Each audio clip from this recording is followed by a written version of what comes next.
اعوذ باللہ من الشیطان اللعین الرجیم بسم اللہ الرحمن الرحیم رب اشرح لی صدری ویسر لی امری واحلل عقدۃ من لسانی یفقہوا قولی ان اللہ وملائکتہ یصلون علی النبی یا ایہا الذین آمنوا صلوا علیہ وسلموا تسلیما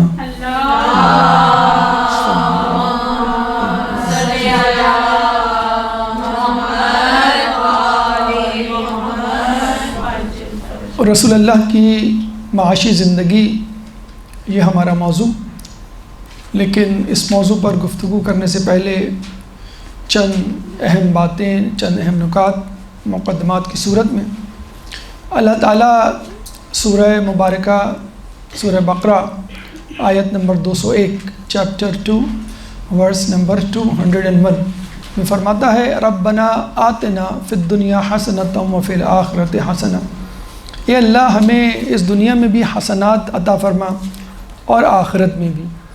تو اب اس آیت سے یہ بات واضح ہو جانی چاہیے کہ اللہ تعالیٰ نے انسان کو دنیا کمانے سے منع نہیں کیا، لیکن اس کے ساتھ ساتھ فوکس آخرت بھی ہونی چاہیے، بلکہ آخرت منزل ہے اور دنیا اس کا راستہ ہے، یعنی اس دنیا سے ہوتے ہوئے آپ کو اپنی منزل آخرت یعنی جنت تک پہنچنا ہے، اور یہ سفر طے کیے بغیر کوئی چارہ نہیں، حتیٰ کہ کوئی یہ چاہے کہ بس آنکھ بند کر کے میں آخرت میں پہنچ جاؤں، یا جتنی زندگی گزار لی بس کافی ہے، یا اللہ مجھے اٹھا لے میری مشکلات زیادہ ہیں، یہ دعائیں مانگنا بھی حرام ہے، اور خودکشی کے بارے میں خود کہا گیا ہے کہ حرام۔ ہاں، یہ دعا جو ہمیں معصومین میں ملتی ہے کہ جب تک میری نیکیاں میری بدی پر، میرے گناہوں پر غالب ہوں، اس وقت تک مجھے زندہ رکھ، اور جب میری بدیاں یعنی گناہ نیکیوں پہ غالب آ جائیں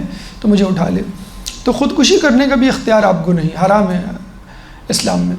تو آپ کو دنیا بھی حاصل کرنی ہے اور آخرت بھی حاصل کرنی ہے، اور دنیا کو بھی اللہ سے طلب کرنا ہے اور آخرت کو بھی اللہ سے طلب کرنا ہے۔ یہ جو ہم سورہ فاتحہ میں پڑھتے ہیں ایاک نعبد و ایاک نستعین، کہ ہم تجھی سے مانگتے ہیں، تیری عبادت کرتے ہیں اور تجھی سے مانگتے ہیں۔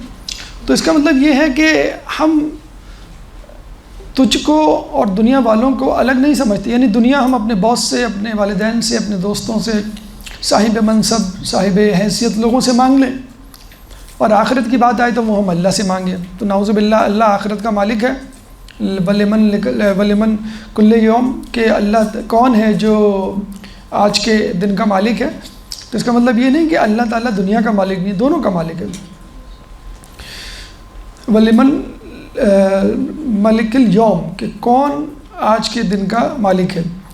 تو آخرت کے دن یہ ندا اٹھے گی کہ کون آج کے دن کا مالک ہے، اور اللہ تعالیٰ ہی بے شک اس دن کا مالک ہوگا، لیکن اللہ تعالیٰ اس دنیا میں بھی مالک ہے، اور اس دنیا میں نعمتوں کی فراوانی کا بھی جو ہے وہ ذمہ دار ہے۔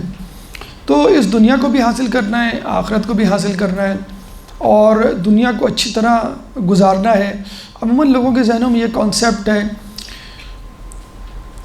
کہ جو دیندار ہوتے ہیں وہ دنیا کی طرف متوجہ نہیں ہوتے ہیں، یا جو دنیا کی طرف متوجہ ہوتے ہیں وہ دیندار نہیں ہوتے۔ تو اس میں یہ جو تفریق ہے یہ ایک مسکانسیپٹ ہے۔ ہمیں جو ہے دین بھی حاصل کرنا ہے، دنیا بھی حاصل کرنی ہے۔ دنیا اتنی حاصل کرنی ہے کہ وہ دین کی راہ میں رکاوٹ نہ بنے، بس سمپل سا ایک فرق ہے۔ جیسے کسی عالم دین سے پوچھا گیا کہ ہم پیسے کی محبت رکھ سکتے ہیں، تو عالم دین نے کہا بالکل رکھ سکتے ہیں، بشرط یہ کہ پیسے کی محبت اللہ کی محبت پر غالب نہ آئے، بس یہ ایک تھوڑا سا فرق ہے۔ تو ربنا آتنا فی الدنیا حسنۃ وفی الآخرۃ حسنہ، دنیا میں بھی اور آخرت میں۔ تو جو قیامت میں اللہ تعالیٰ کہے گا، اور جب آواز آئے گی لِمَلْكِ الْيَوْمِ لِلَّهِ واحد القہار، کہ اللہ تعالیٰ ہی اس کا مالک ہے، اس کا مطلب یہ ہوا کہ اس وقت اب مزید دنیا داروں کو یا کفار کو یا جسے کہتے ہیں کہ اسلام کے دشمنوں کو کچھ نہیں ملے گا، لیکن اس دنیا میں ان کو بھی جب مل سکتا ہے تو پھر مسلمانوں کو کیوں نہیں مل سکتا۔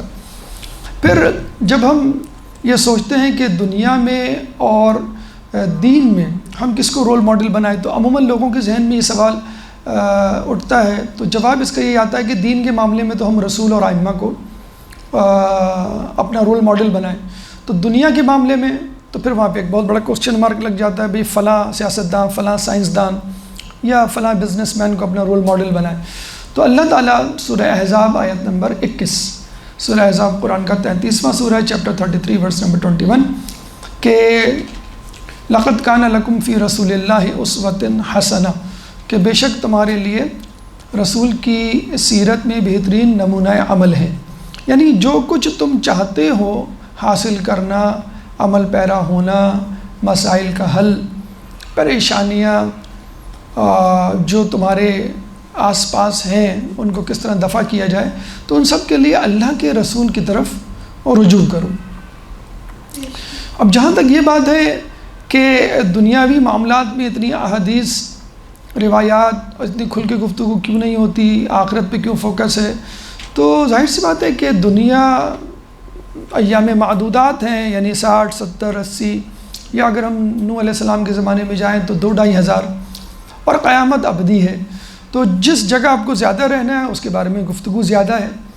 لیکن ایسا بھی نہیں ہے کہ دنیا کے معاملے میں اللہ تعالیٰ نے بالکل بائیک آؤٹ کیا ہوا ہے یا رسول اللہ کو سختی سے منع کیا تھا، بلکہ رہبانیت جس کو عیسائیوں نے اپنایا تھا، خود جان بوجھ کے لیا تھا، تو اللہ تعالیٰ نے اس کو بھی منع کر دیا تھا، لیکن انہوں نے جان بوجھ کے لیا کہ ہم تلافی کے طور پہ اس کو اپنانا چاہتے ہیں، دنیا چھوڑ کر مثلا جنگلوں، صحراؤں اور بیابانوں میں نکل جانا چاہتے ہیں، تو اللہ نے ان کو اجازت دی اور انہوں نے جو ہے اس کی رعایت نہیں کی۔ تو دین دنیا دونوں اللہ سے مانگیں، اور دوسری بات یہ ہے کہ ہر شعبہ جات میں دنیا کی رسول کی طرف دیکھیں، آخرت کے لیے بھی، دنیا کے لیے بھی، دنیا میں بھی انفرادی معاملات، اجتماعی معاملات، پھر سیاسی معاملات، آپ کی تعلیمی معاملات، خاندانی معاملات، ہر شعبہ جات میں رسول اللہ نے ایک مثالی نمونہ پیش کیا ہے، اور جو کم و بیشی رہ گئی ہے تشریحاً، اضافی حوالے سے نہیں، تشریحاً، تو اس کی کمی جو ہے رسول اللہ کے بعد ان کی چہیتی بیٹی اور ائمہ معصومین نے پوری کر دی۔ ایک درود پڑھ دیں محمد والے محمد۔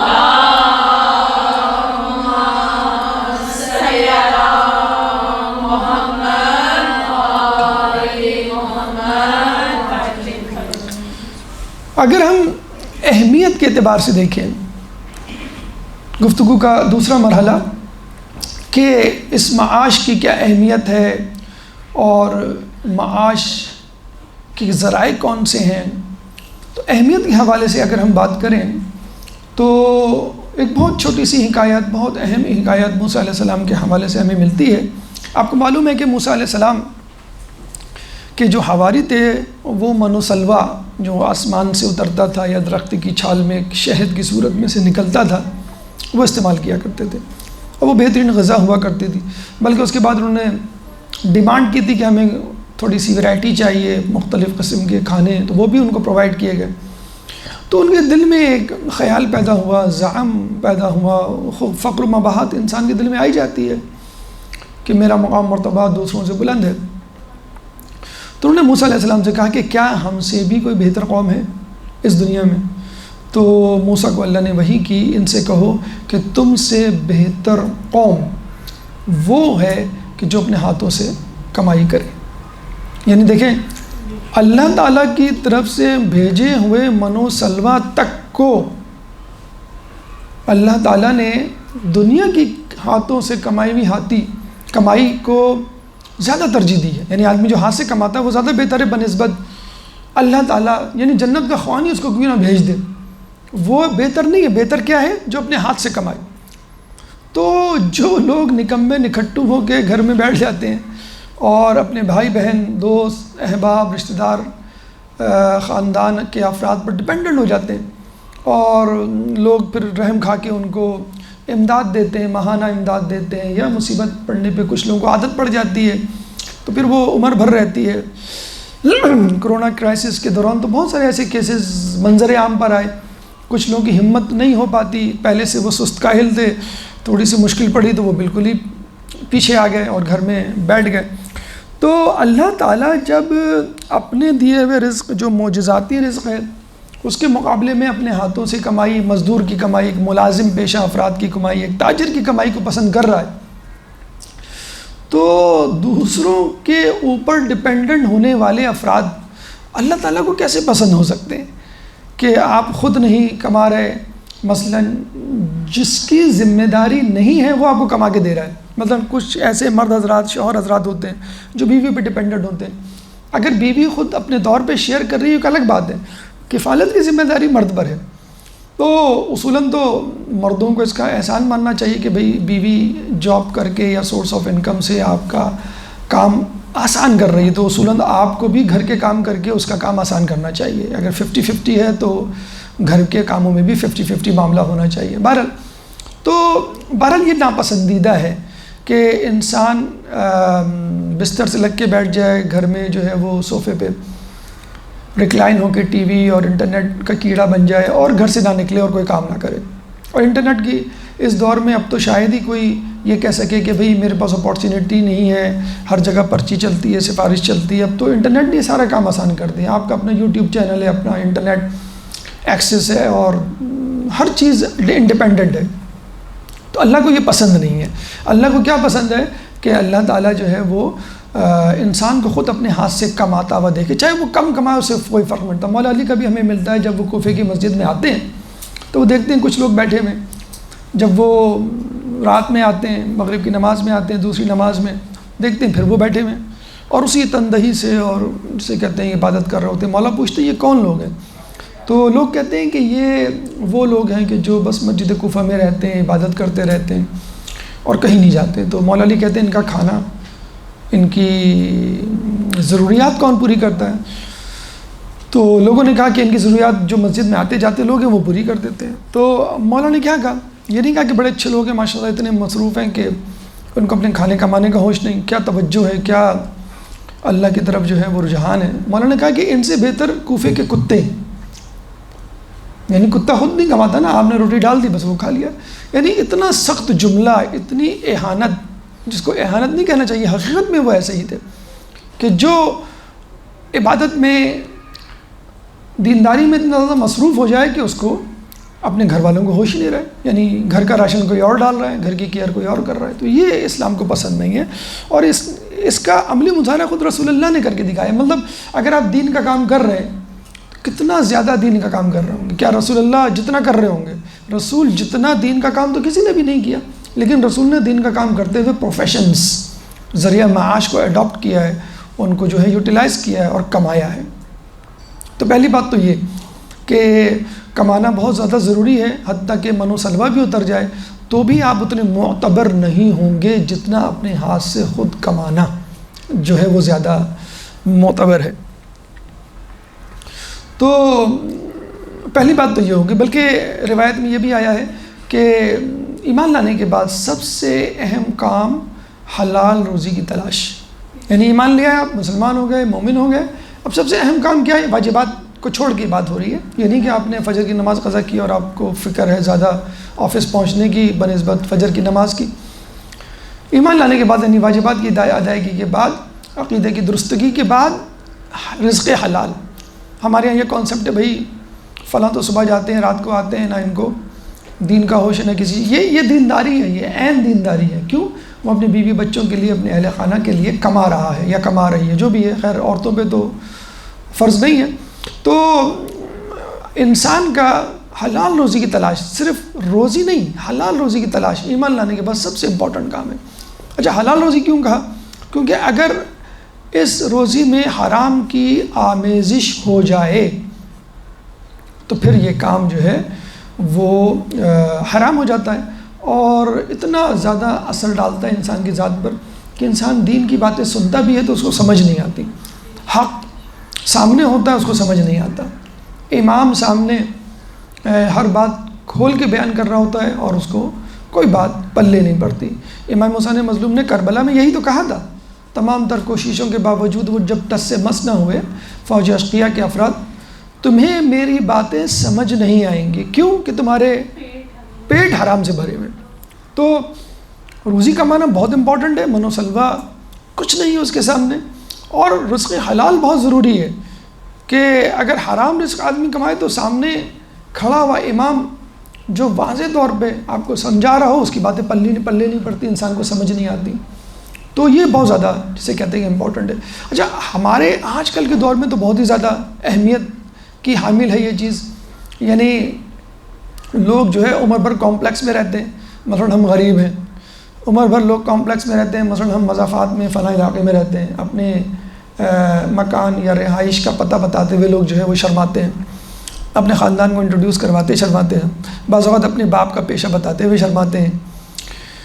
شادیوں کے معاملے میں تو بہت زیادہ سینسٹیوٹی آ جاتی ہے، مطلب حتیٰ کہ یہ بھی ہوتا ہے کہ کسی مضافات میں رہنے والے افراد جو ہے وہ کسی پوش علاقے میں کچھ دنوں کے لیے شفٹ ہوتے ہیں، یا کم از کم لڑکے والے لڑکی کو دیکھنے کے لیے آتے ہیں تو وہ اس مکان میں شفٹ ہو جاتے ہیں، مثلا اپنے کسی خوشحال بیٹے کے، کسی خوشحال رشتہ دار کے، تاکہ وہ یہ سمجھیں کہ ہم یہاں رہتے ہیں۔ تو اتنا زیادہ سینسٹیو ایشو ہے یہ بات، بالکل ازہر من الشمس سے، اس میں کوئی دو بات نہیں۔ دیکھیں، پیسے کو سب کچھ سمجھ لینا اور اس کو معیار بنا لینا شادی کا، عزت کا، رشتے ناتوں کا، وہ تو غلط ہے، لیکن پیسہ حصہ بقدر جثہ یا اسٹیٹس یا شان کے مطابق ہو تو اس میں کوئی قباحت نہیں ہے۔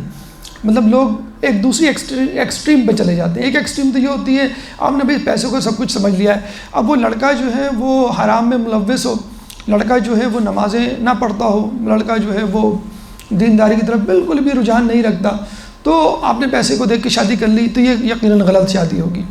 لیکن آپ نے دینداری بھی دیکھی اور دنیا داری بھی دیکھی، دنیا داری اس حوالے سے کہ بھائی جیسے ہم ہیں، ہمارا اسٹیٹس ہے، اس طرح ان کا بھی اسٹیٹس ہو، کوئی اس میں مذائقہ نہیں ہے اگر آپ اپنے اسٹیٹس کے برابر کے خاندان میں شادی کرتے ہیں۔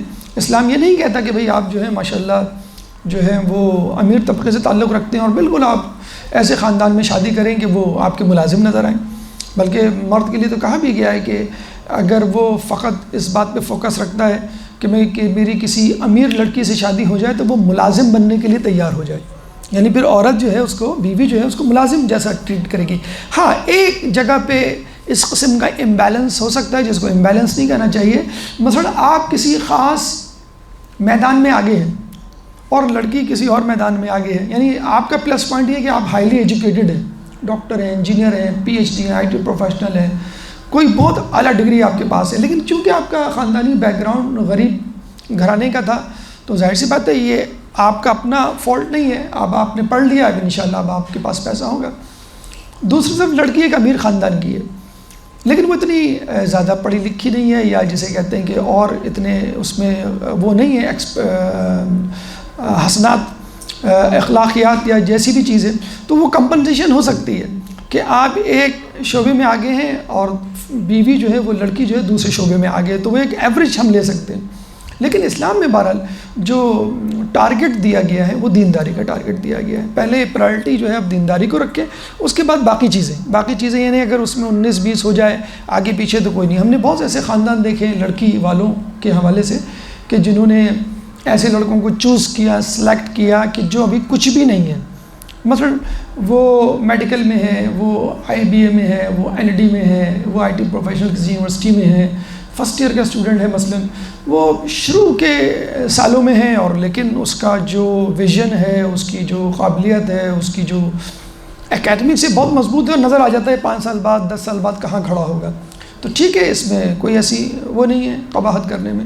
بہرحال معاش ایک بہت امپورٹنٹ اور سینسٹیو ایشو ہے اور ہمیشہ سے رہا ہے، یہ کبھی ایسا نہیں کہ آپ کہیں 10 سال پہلے پیسے کی اہمیت نہیں تھی یا 20 سال، ہاں یہ بات ہے کہ بدستور مٹیریلزم بڑھ رہا ہے، بدستور ریاکاری، نمود و نمائش بڑھ رہی ہے، لیکن پیسے کی اہمیت بہرحال اپنی جگہ رہی ہے۔ تو حلال روزی ہو، روزی اپنے ہاتھ سے آدمی کمائے، یعنی کسی پہ ڈپینڈنٹ نہ ہو۔ ہم نے بہت سے گھرانوں کے لڑکوں کو دیکھا ہے جو بگ شاٹس، رچ بڑی بڑی کمپنیوں کے مالک کے فرزند لڑکے ہیں، لیکن وہ کہتے ہیں کہ نہیں، میں اپنی باپ کی کمائی پر عیاشی نہیں کرنا چاہتا، میں خود اپنے ہاتھ سے کمانا چاہتا ہوں۔ ایسے بھی خوددار لڑکوں کو ہم نے دیکھا ہے۔ بہرحال سید رضی کے بارے میں کبھی پڑھیں تو انشاءاللہ آپ کو معلوم ہوگا کہ وہ اتنے خوددار تھے کہ لوگ ان کو تحفے دیا کرتے تھے تو وہ کہا کرتے تھے تحفہ تو میں نے کبھی اپنے باپ کا نہیں لیا تو میں آپ کو کیا لوں گا، اتنے خوددار تھے۔ اپنے ہاتھ سے کمانا، چاہے فقر و فاقہ ہو، لیکن اپنے بلبوتے پہ. اس کی بھی اپنا انشاءاللہ کبھی تفصیل ہے آپ کو بتلائیں گے. تو آج کل کے دور میں واقعی بڑی اہمیت ہے اور زمانہ بدستور میٹریلزم کی طرف جا رہا ہے. تو ایک سمپل سا اعتدال پسندی پر مبنی ایک کلیہ سمجھ لیجئے، بہت آسانی سے سمجھنے آنے والا، لڑکیوں سے زیادہ یہ لڑکوں کو سمجھانے والا ہے، اور دینداروں کے لیے بہت امپورٹنٹ ہے. یہ کلیہ جو میں بیان کرنے جا رہا ہوں وہ یہ: آپ کے ہاتھ میں اتنا پیسہ ہو کہ آپ غربت کی وجہ سے اپنا دین نہ بیچ ڈالیں. یہ بہت امپورٹنٹ ہے. آج کل یہ ہوتا ہے، اسپیشلی علماء، اسپیشلی دیندار لوگ، ہم دیکھتے ہیں کہ دین میں اتنا پڑ جاتے ہیں کہ دنیا چھوڑ جاتے ہیں. کوئی اپارچونیٹی ملتی ہے تو اس کو ریجیکٹ کر جاتے ہیں کہ نہیں بھائی میں بڑا مصروف ہوں، میں یہ نہیں کر سکتا. تو پھر کیا ہوتا ہے، وہ مجبوری، لاچاری، مفلسی، غربت میں زندگی گزارتے ہیں. اور پھر ایک فرسٹریشن کی کیفیت آتی ہے. شادی جب ہوتی ہے اس وقت ایک فرسٹریشن پیدا ہوتی ہے. شادی کے بعد جب اخراجات بڑھتے ہیں اس وقت ایک فرسٹریشن ہوتی ہے. تو پھر آدمی کو وہ اپرچونیٹی یاد آتی ہے کہ میں وہ کام کر لیتا، ہم صاحب کو جوائن کر لیتا، یا اپنے معاش پہ تھوڑی سی توجہ دے لیتا. ساتھ ساتھ انبیاء نے، خود رسول اللہ نے، ائمہ نے اپنے ہاتھوں سے کمایا ہے. انہیں کدال بیلچے لے کر، تجارت کر کے، غلہ بانی کر کے، فارمنگ، مویشیوں کو پال کے کمایا. ایسا نہیں ہے کہ انہوں نے جو ہے وہ سب کچھ پس پش ڈال دیا. تو آپ سے زیادہ دیندار تو انبیاء ہیں، آپ سے زیادہ دیندار جو ہے وہ ائمہ ہیں. بہرحال تو آپ کے پاس پیسہ اتنا ہو کہ آپ اپنا دین نہ بیچ ڈالیں، یا آپ جو ہے کمپرومائز نہ کریں کسی وجہ سے، بلکہ اگر اس سے زیادہ پیسہ ہو کہ لوگ آپ کی طرف متوجہ ہوں. یعنی آپ کسی کا کام کر رہے ہیں، کسی کو جاب دے رہے ہیں، کسی کو تحفے تحائف دے رہے ہیں، کسی کی دعوت کر رہے ہیں، اس بہانے لوگ آپ کی طرف متوجہ ہوتے ہیں. جب متوجہ ہوتے ہیں تو آپ کے دین، آپ کے عقائد کی طرف بھی متوجہ ہوتے ہیں. تو پھر جو ہے آپ جو ہے اس طرف جاتے رہتے ہیں. اور یقیناً آپ اس بات سے اتفاق کریں گے، فاسق غریب سے بدنصیب کوئی شخص نہیں اس دنیا میں، اور دیندار امیر سے خوش نصیب شخص کوئی نہیں اس دنیا میں. دیکھیں، فاسق غریب، ایک تو اس نے ویسے ہی اپنی جنت پہ کراس لگا لیا ہے، جہنم کے لیے وہ کام کر رہا ہے، یعنی گناہ کر رہا ہے. اور غریب بھی ہے بیچارہ، یعنی دنیا میں بھی بیچارے نے کچھ نہیں لیا، اور آخرت میں بھی جہنم اس کا انتظار کر رہی ہے. کم از کم کچھ کمائی لے، کمانے کی طرف توجہ دے لے. اچھا، امیر دیندار سے خوش نصیب آدمی کوئی نہیں، کہ جنت تو بہرحال اس کی آلریڈی تیار ہے، لیکن دنیا میں بھی ماشاءاللہ اس نے اپنے آپ کو ایسا رکھا ہوا ہے کہ دنیا دار بھی اس کی عزت کر رہے ہیں. دیندار تو کر رہے ہیں، دنیا دار بھی عزت کر رہے ہیں. آپ نے دیکھا ہوگا، پیسہ کسی کے پاس بھی کیوں نہ ہو، چاہے وہ دیندار ہو چاہے بے دین ہو، ہر کوئی ایک جسے کہتے ہیں نا آٹومیٹیکلی اٹریکٹ ہوتا ہے پیسے کی طرف، کیونکہ پیسہ ایک ایسی چیز ہے جس سے بہت ساری چیزیں آپ خرید سکتے ہیں، بہت سارے مسائل آپ کے حل ہو سکتے ہیں. تو آپ کے پاس پیسہ اتنا ہونا چاہیے کہ آپ کسی کے محتاج نہ ہوں. خصوصاً دیندار طبقہ جب اس کو کمپرومائز کرنا پڑ جاتا ہے، بہت ساری خواتین کو دیکھا گیا ہے وہ اپنی حجاب پہ کمپرومائز کر لیتی ہیں.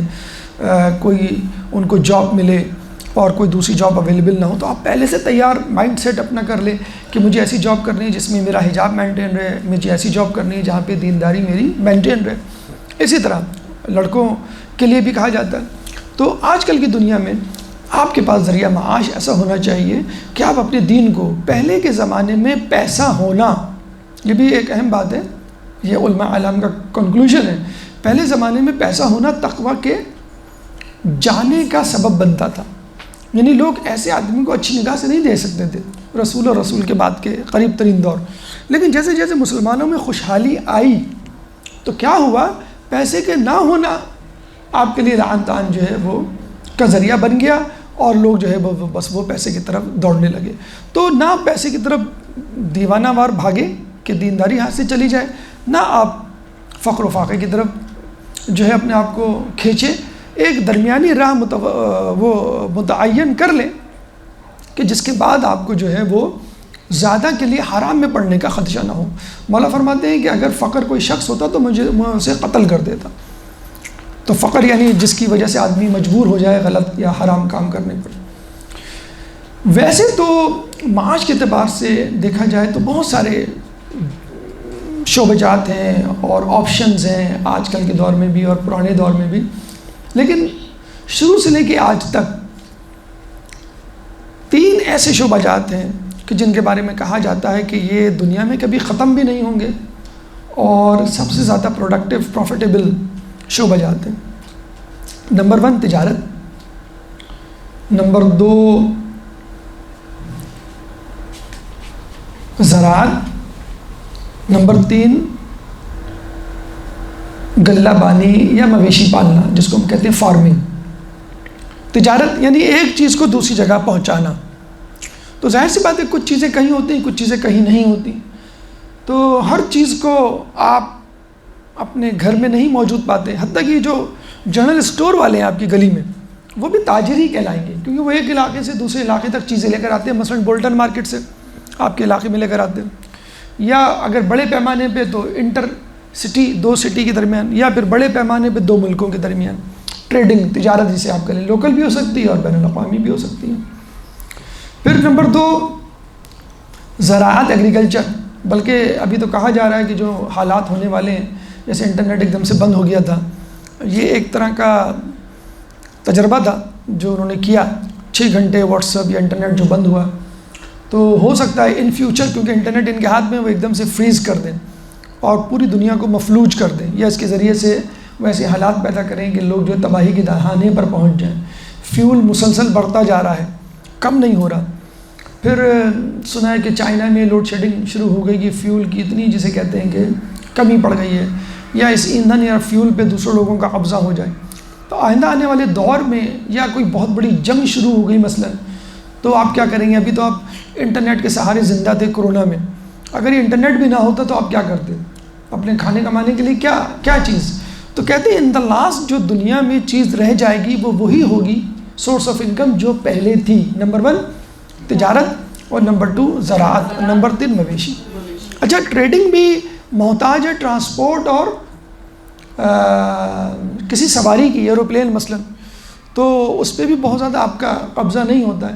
جو آخری چیز آ کے بچتی ہے وہ ہے زراعت اور مویشی، یعنی ایگریکلچر، جو ہمیں جس کی الف بے بھی نہیں معلوم کراچی یا لاہور یا پنڈی اسلام آباد یا شہر میں رہنے والوں کو، لیکن جو گاؤں میں رہنے والے ہیں جو اپنے آپ کو اس وقت بڑا غریب اور فقیر سمجھ رہے ہیں، حقیقت میں وہ سب سے مالدار ہیں بشرطیکہ کہ اپنی زمینوں کو صحیح طور پہ استعمال کریں۔ زراعت۔ نمبر 2 مویشی، کیونکہ یہ دونوں چیزیں زراعت اور مویشی آپ کی غذا کا حصہ ہے، اور دیکھا جائے انسان 2 چیزوں پہ زندہ ہے، غذا اور پانی۔ پانی سمندر نہر کی صورت میں بہرحال اللہ نے اتنا دیا ہے کہ آپ تھوڑی سی محنت کر کے اس کو حاصل کر سکتے ہیں اور فری ہے، لیکن غذا فری نہیں ہوتی۔ غذا کو اگایا جاتا ہے اناج کو مثلا، اور پھر اس کو گھر میں لایا جاتا ہے، پھر پکانے کے قابل بنایا جاتا ہے، تو اس کی تو آپ کو ہمیشہ ضرورت پڑے گی کیونکہ زندہ رہنے کی ضرورت ہے۔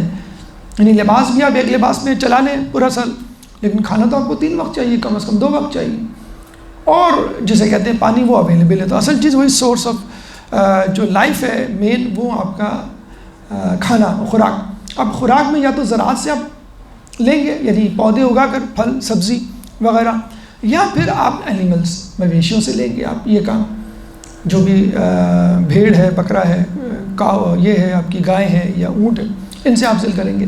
تو الٹیمیٹلی یہ 2 سورس ہیں، اور ٹریڈنگ جسے آپ کہہ لیں۔ تو پہلے زمانے میں بھی یہی تمام وہ تھے ذرائع، اور اب بھی جو ہے وہ ذرائع ہونے جا رہے ہیں۔ تو فیوچر میں اگر کسی کو انویسٹمنٹ کرنی ہو تو یہی 3 ذرائع ہیں، ٹریڈنگ ہے، آپ کا زراعت ہے، اور یہ مویشی۔ ڈیجیٹل مارکیٹنگ کے حوالے سے بہرحال ٹریڈنگ اس وقت جو ہے وہ آسمانوں سے باتیں کر رہی ہے۔ انٹرنیٹ، گوگل، یوٹیوب پہ بچے 10 سال 15 سال کے لاکھ سے زیادہ کما رہے ہیں ڈیجیٹل مارکیٹنگ سے۔ تو یہ خواتین کے لیے بھی ایک سورس آف انکم اس وقت آ گیا ہے، جو یہ سمجھ رہی ہیں کہ ہم مردوں کی طرح باہر نہیں جا سکتے، تو اب وہ معاملہ بھی ختم ہو گیا ہے، مرد بھی گھر بیٹھ کے کما رہے ہیں، آپ بھی گھر بیٹھ کے کما سکتی ہیں۔ بہرحال اب ہم چلتے ہیں آگے کہ اس رسول کے زمانے میں بھی یہی چیزیں تھیں، تجارت تھی جو رسول نے کی، غلہ بانی یہ بھی رسول نے کی، مویشی پالنا، یہ دونوں ایک ہی چیزیں ہیں تقریباً۔ غلہ بانی جس کے پاس مویشی ہوں گے وہ اس کو لے کے نکلے گا اور کھلائے پلائے گا، لیکن آج کل کے دور میں لے کے نکلنے کا جو ہے وہ نہیں ہے ماحول کہ آپ دوسری جگہ جا کے کھلائے پلائیں۔ وہ فیڈر یا چیز جو ہے کھانے پینے کی وہ آپ کے فارم میں آ سکتی ہے، تو اس کو اب ایک جملے میں کہہ سکتے ہیں فارمنگ۔ مویشی پالنا اور غلہ بانی دونوں کو ملا کے آپ فارمنگ کہہ سکتے ہیں۔ تو ٹریڈنگ، فارمنگ، اور تیسری چیز جو ہے وہ زراعت۔ تو رسول اللہ نے زراعت، غلہ بانی، اور مویشی پالنا. ان 3 سے رسول گزرے ہیں کیونکہ مکے میں زراعت ممکن نہ تھی کیونکہ بنجر علاقہ تھا. تو اچھا اس زمانے میں یہ تو حلال پیشے ہوئے، اس زمانے میں حرام پیشے بھی تھے. جیسے آج کل بھی حرام پیشے کیا ہیں؟ سود خوری. تو اس زمانے میں جو رؤوسان قریش یا امیر لوگ ہوتے تھے وہ کسی کو ادھار دے دیا کرتے تھے اور کہہ دیا کرتے تھے بھائی ٹھیک ہے 10%، 5% پر منتھ مجھے تم دے دیا کرو. تو وہ سود کے طور پہ لے لیا کرتے تھے، جس کو اسلام نے جو ہے وہ حرام قرار دیا، جس کی وجہ سے جو ہے وہ ٹریڈنگ یا تجارت رک جاتی ہے اور امیر ہمیشہ امیر رہتا ہے، غریب ہمیشہ غریب رہتا ہے. سود کھانے والے کو یا سود کا مال کمانے والے کو اللہ اس کے رسول سے جنگ قرار دیا اللہ تعالیٰ نے. پھر جو ہے وہ حرام کاموں میں لوٹ مار چوری چکاری بہت عام تھی اس زمانے میں. جو طاقتور قبیلہ ہوتا تھا، لڑنے بھڑنے والے لوگ ان کے پاس ہوتے تھے، وہ راستوں میں بیٹھ جایا کرتے تھے، تجارتی قافلے گزرتے تھے تو وہ ان پہ جو ہے وہ حملہ کر کے سارا مال لوٹ لیا کرتے تھے. یا حج پہ جو لوگ آتے تھے آپ نے سنا ہوگا بنو امیہ کے بہت سارے ایسے گماشتے لٹیرے موجود ہوتے تھے جو حجاج کو لوٹا کرتے تھے. یہ بھی ایک وہ تھا جو بعد میں اتنا پھلا پھولا کہ لوگوں نے علاقوں پر قبضہ کیا. اب وہی علاقے جوڑ کر انہوں نے ملک بنا لیے اور جو ہے عرب ممالک میں زیادہ تر جگہوں پہ یہی معاملہ ہے کہ وہ لوگ جو کسی زمانے میں لوٹ مار کیا کرتے ہیں آج وہ لوگ عوام الناس پر حکومت کر رہے ہیں. اور کچھ لوگ حکومت میں آ کے لوٹ مار شروع کر دیتے ہیں، جیسے پاکستان جیسے ملکوں میں ہوتا ہے. سیاستدان بننے کے بعد جو ہے ان کو کرپشن کی عادت ہو جاتی ہے، بلکہ خود سیاست ایک ان کے لیے انڈسٹری ہوتی ہے کمانے کی. تو اب یہ دونوں آپشن تھے. ظاہر سی بات ہے جو طاقتور تھا، جو فطرتاً خبیث تھا، اس نے سود خوری اور لوٹ مار کو اپنا جو ہے وہ ٹارگٹ بنایا. جو شریف النفس لوگ تھے، غریب کمزور لوگ تھے، انہوں نے جو ہے وہ غلہ بانی زراعت یا تجارت کو جو ہے وہ اپنا مشغلہ بنایا. اب آئیے ہم رسول کی معاش کی طرف چلتے ہیں کہ رسول اللہ نے ٹھیک ہے بحیثیت نبی تو کام کیا اور ایسا کام کیا کسی نبی نے نہیں کیا اور بہت مصروف رہے. لوگ یہ سمجھتے ان کی نبوت کے کار خیر کے حوالے سے کہ شاید وہ صرف نبی تھے اور بشر کی حیثیت میں جو ضروریات زندگی یا عام آدمی کی حیثیت میں جو ذمہ داریاں ان پر عائد ہوتی تھیں ان کو وہ انجام نہیں دیا کرتے تھے. حالانکہ یہ بالکل غلط کانسیپٹ ہے. رسول اللہ اسی طرح کماتے اور کھاتے اور اہل خانہ کا خیال رکھتے تھے جس طرح دوسرے لوگ. ہاں وہ الگ بات ہے، ان کا ٹارگٹ یہ نہیں تھا، ان کا ٹارگٹ دین کو پھیلانا تھا. تو انہوں نے حیثیت سے زیادہ ضرورت سے زیادہ رکھا بھی نہیں، بلکہ جو تھا وہ بھی دے دیا، جس کو ہم کہتے ہیں ایثار، کہ اپنے حصے کا بھی لوگوں کو دے دیا. اور ائمہ کی زندگیوں میں بھی ہمیں ملتا ہے. تو رسول کی معاشی زندگی میں جو سب سے پہلے اہم چیز ہے وہ ہم اس کو لیتے ہیں برکت. دیکھیے نیک آدمی کا کمانا الگ ہے اور ایک بدکار فاسق کا الگ بات ہے. آپ کسی بھی ایسے بزنس مین کے ساتھ رہیں یا ایسے شخص کے ساتھ جو کما رہا ہو لیکن وہ نیک ہو تو اس کی کمائی کی برکت، کمائی کے اثرات کچھ اور ہوں گے. اور ایک شخص ہے جو کرپٹ ہے، وہ بھی کما رہا ہے تو اس کے اثرات الگ ہوں گے. رسول اللہ کی کمائی برکت کی کمائی تھی، بلکہ ہم دیکھیں رسول اللہ کا وجود خود ایک برکت تھا.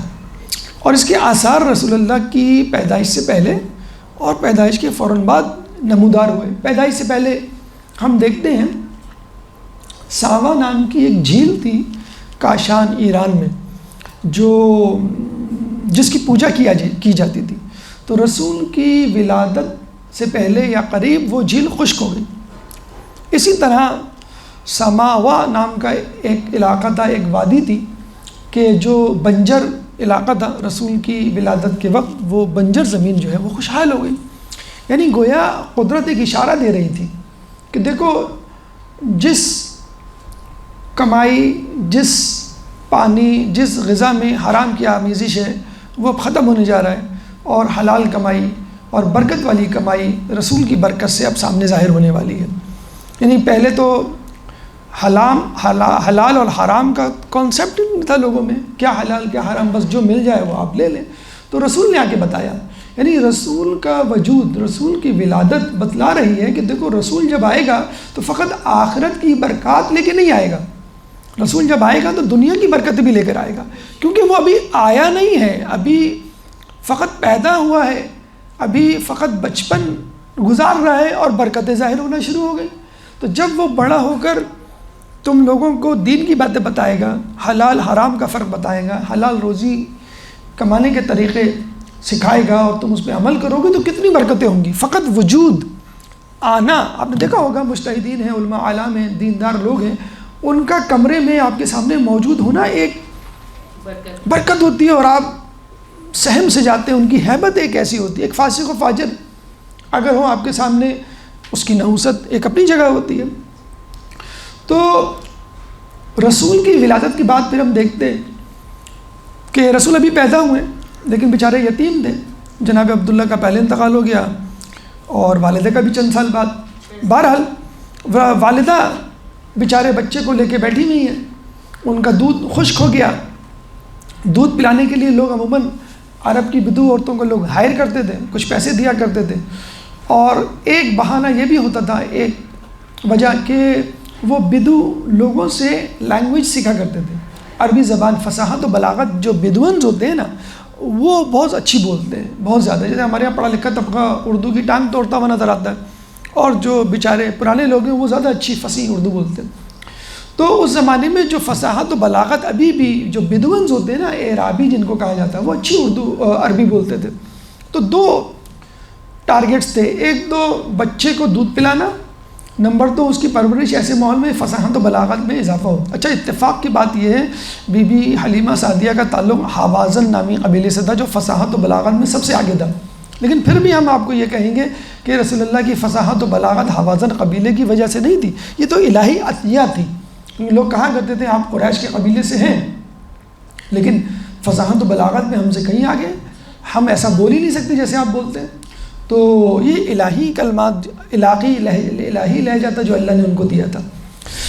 اب یہ آتی ہیں بی بی حلیمہ، تو ان کی سواری بیچاری بہت لاغر تھی، کمزور تھی، بہت سلو چل رہی تھی۔ باقی لوگ تو پہنچ گئے کہاں؟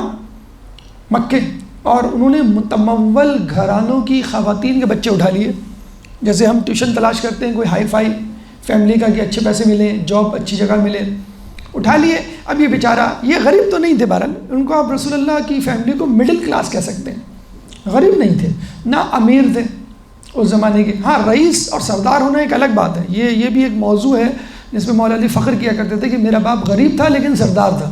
ایسے سردار آپ کو دنیا میں نہیں ملیں گے کہ جن کے گھروں میں کھانے کو نہ ہو اور جو ہے وہ سرداری کر رہے ہوں، جیسے ہمارے رسول اور آئمہ۔ تو اب یہ پہنچی تو کوئی بھی نہیں تھا، تو بس یہ بچہ تھا، انہوں نے لے لیا۔ کچھ لوگ کہتے ہیں کہ انہوں نے کوئی منہ نہیں بنایا، ناراضگی کا اظہار نہیں کیا کہ مجھے نہیں ملا، اور کچھ لوگ کہتے ہیں کہ ان کے پاس آپشن نہیں تھا۔ بہرحال جب انہوں نے لے لیا، لیتے ہی رسول اللہ کی موجودگی، وجود کی برکات ظاہر ہوئی، ان کی سواری تیز تیز چلنے لگی، جو کمزور تھی اس میں طاقت آ گئی، سب سے آگے بڑھ گئی اور سب سے پہلے پہنچ گئی اپنے علاقے حوازن میں۔ نمبر دو، مویشی جتنے بھی تھے ان کے دودھ، ان کی افزائش، ان کی کثرت زیادہ ہونے لگی۔ خود بی بی حلیمہ کے اندر ایک طاقت سے ان کو محسوس ہونے لگی۔ 2 سال کے اندر ان کا قبیلہ، یوں سمجھ لیجئے جیسے ترقی یافتہ ممالک آج کل کے دور میں، اس زمانے میں وہ ترقی یافتہ قبیلہ بن گیا۔ اب یہ آئیں 2 سال بعد، کمپلیٹ ہو گئے تھے 2 سال، اور کہا بی بی آمنہ کو کہ آپ مجھے چند سال اور کے لیے دے دیں مجھے، یعنی پہلے اسے میری ضرورت تھی، اب مجھے اس کی ضرورت ہے۔ اچھا، اتفاقاً یہ نہیں کہ کسی اور وجہ سے آپ کہیں کہ شاید بی بی آمنہ کو نعوذ باللہ محبت نہیں تھی، اس زمانے میں وبا پھیلی ہوئی تھی مکے میں، تو بی بی آمنہ نے سوچا کہ یہ نہ ہو میرا بچہ اس وبا کا شکار ہو جائے۔ انہوں نے کہا ٹھیک ہے، تم کچھ عرصے کے لیے لے جاؤ، تو وہ تقریباً 6 سال تک کے لیے لے گئی۔ پھر وہ لے کر آئیں تو کچھ عرصے بعد بی بی آمنہ کا انتقال ہو گیا۔ تو آپ نے دیکھا رسول اللہ کی وجود کی برکت، ابھی انہوں نے حلال حرام بتانا نہیں شروع کیا، ابھی انہوں نے کمانا نہیں شروع کیا، بتانا نہیں شروع کیا ایسے کماتے ہیں، لیکن وجود کافی ہے۔ جب بھی کہتے ہیں کہ جب تم کام کرو تو اس کام میں خدا کی ملازمت بھی کرو۔ یہ ایک بہت اچھا واقعہ بھی ہے، ابھی ریسنٹلی میں نے کہیں پڑھا، بلکہ دیکھا سنا ویڈیو کی فارم میں، تو ابھی میں انشاءاللہ آخر میں اس کو بھی آپ کے گوش گزار کروں گا کہ جب ملازمت کرو کسی بندے کی، ظاہر سی بات آپ کا باس ایک انسان ہوگا، تو اس کے ساتھ ساتھ اللہ کی بھی ملازمت کرو تو تمہاری ملازمت میں برکت ہوگی. کیسے؟ انشاءاللہ اس کا تذکرہ آخر میں آئے گا. تو بی بی اس شخص کا وجود جو ہے نیک آدمی کا وہ کافی ہوتا ہے. اس کے شخصیات سے ایسے کام صادر ہوتے ہیں کہ لوگ اس سے برکات سمیٹتے ہیں. تو رسول کا وجود بچپن سے، ولادت سے، معاشی طور پہ ہم بات کر رہے ہیں، ابھی ہم دینی حوالے سے نہیں بات کر رہے، معاشی طور پہ جانوروں کی پرورش، ان کا دودھ زیادہ ہونا، خوشحالی آنا، سرسبز و شادابی جسے کہتے ہیں وہ پیدا ہونا. رسول اللہ کے آنے پر جو ہے سماوان نامی آبادی جو ہے سرسبز ہو گئی تھی. خضر علیہ السلام کے بارے میں کہتے ہیں جہاں وہ بیٹھتے تھے وہ جگہ اخضر ہو جاتی تھی، ہری ہو جاتی تھی، اس لیے ان کا نام خضر پڑا. تو یہ رسول اللہ کی برکات تھی. یعنی وجود دیندار شخص، ایک دیندار شخص کا وجود کافی ہے آپ کے کاروبار میں برکت ڈالنے کے لیے. محنت کرنا بھی ایک الگ بات ہے.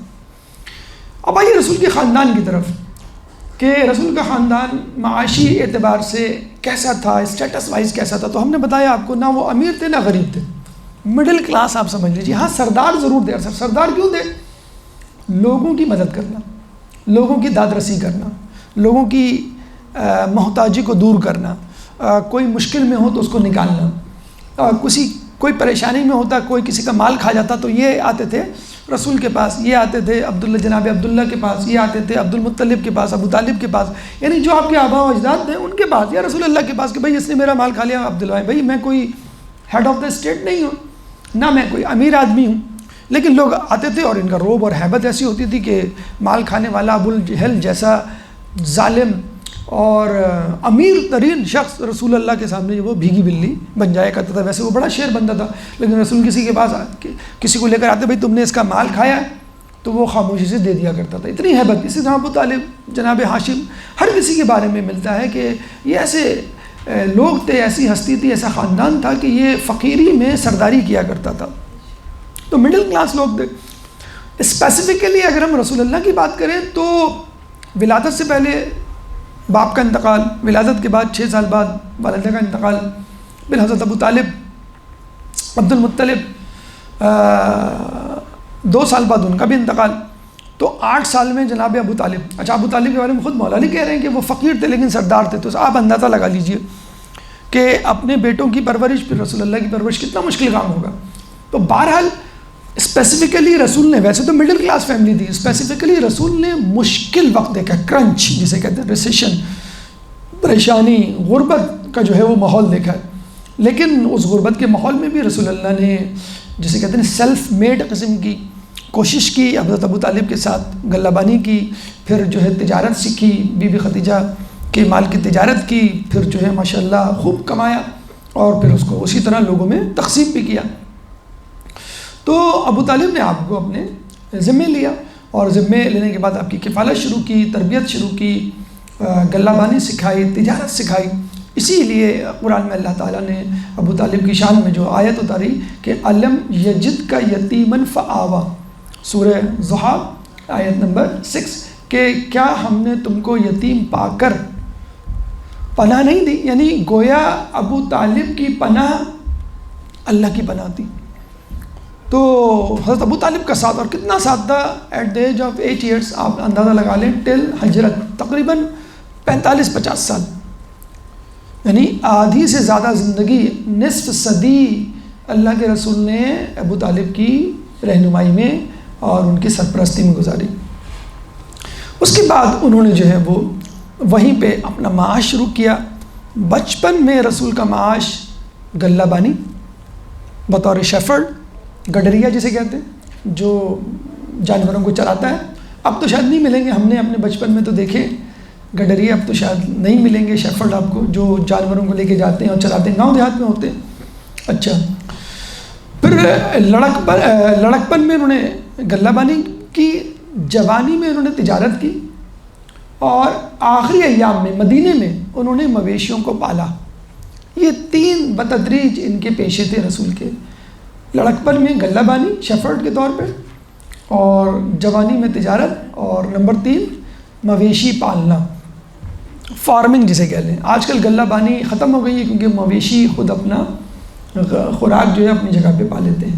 ان تینوں پہ انشاءاللہ ہم اسٹیپ بائی اسٹیپ گفتگو کریں گے، رسول اللہ نے یہ تینوں پیشے کیسے اپنائے، کیسے ان کو جو ہے وہ نبھایا، اور ایک عام انسان کی طرح بشر کی حیثیت میں کس طرح ایمانداری سے کام کر کے دکھایا کہ دیکھو غلہ بانی کیسے ہوتی ہے، تجارت کیسے ہوتی ہے، مویشی کیسے پالے جاتے ہیں، اور دنیا کو ایک عام انسان کی طرح اتنے خطرناک پرآشوب فسق و فجور سے بھرے ہوئے ماحول میں حلال کمائی دیانتداری سے کیسے کمائی جا سکتی ہے۔